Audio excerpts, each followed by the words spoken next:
নমস্কাৰ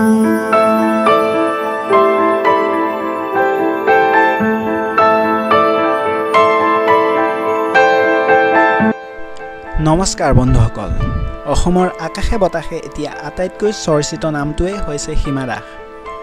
দৌৰৰ পৃথিৱীত তেওঁ এক নতুন বিস্ময়। মন যায়, এই দুটা শব্দৰ অনুপ্ৰেৰণাৰেই হিমাই ৰচিলে ইতিহাস। দেখুৱাই দিলে যে কোনো কামেই অসম্ভৱ নহয়।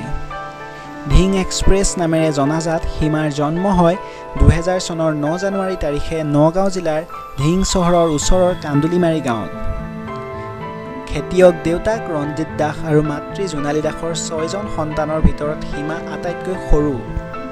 হিমাই প্ৰথম অৱস্থাত ল'ৰাৰ লগত ফুটবল খেলিবলৈ আৰম্ভ কৰিছিল, কিন্তু এজন শিক্ষকে হিমাক ফুটবলৰ পৰিৱৰ্তে এথলেটিক্সত অংশগ্ৰহণ কৰিবলৈ পৰামৰ্শ আগবঢ়ায়।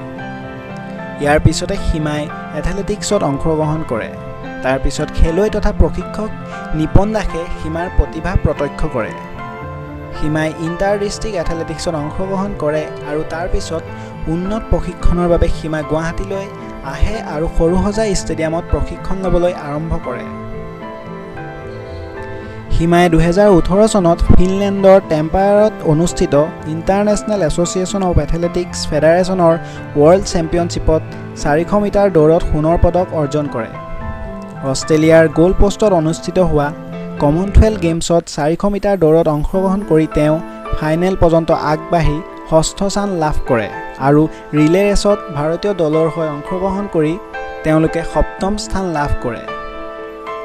তেওঁ ফিনলেণ্ডত অনুষ্ঠিত ৱৰ্ল্ড চেম্পিয়নশ্বিপত সোণৰ পদক লাভ কৰি ট্ৰেক আৰু ফিল্ড ইভেণ্টত পদক লাভ কৰা প্ৰথমগৰাকী ভাৰতীয় হিচাপে কৃতিত্ব অৰ্জন কৰে। শেহতীয়াকৈ ইণ্ডোনেছিয়াৰ জাকাৰ্টাত অনুষ্ঠিত এছিয়ান গেমছত মহিলাৰ 400 মিটাৰ দৌৰত প্ৰথম পৰ্যায়ত তেওঁ 51 ছেকেণ্ডেৰে নেশ্যনেল ৰেকৰ্ড বনায় আৰু ফাইনেললৈ নিৰ্বাচিত হয়। 26 আগষ্ট তাৰিখে তেওঁ আকৌ নিজৰ নেশ্যনেল ৰেকৰ্ড ভাঙি 50.79 ছেকেণ্ডেৰে ফাইনেলত ৰূপৰ পদক লাভ কৰে আৰু হিমাই তেওঁৰ 3 সতীৰ্থসহ মহিলাৰ মুঠ 1200 মিটাৰ ৰিলেত ভাৰতক উপহাৰ দিয়ে সোণৰ পদক। নগাঁৱৰ কান্দুলিমাৰী সেই সাধাৰণ ছোৱালীজনীয়ে সকলোকে বিস্মিত কৰি প্ৰমাণ কৰি দিলে প্ৰতিভাৰ মৰণ নাই। পথাৰৰ বোকাপানী গছকি ডাঙৰ হোৱা একেবাৰে সাধাৰণ ঘৰৰ ছোৱালী হিমাই আজি উজ্বলাইছে অসমৰ লগতে দেশৰ নাম। হিমালৈ থাকিল অলেখ শুভকামনা। সফলতাৰ শিখৰত উপনীত হওক হিমা। আজিলৈ ইমানেই বন্ধুসকল। আশা কৰিছোঁ ভিডিঅ'টো চাই আপোনালোকে ভাল পালে।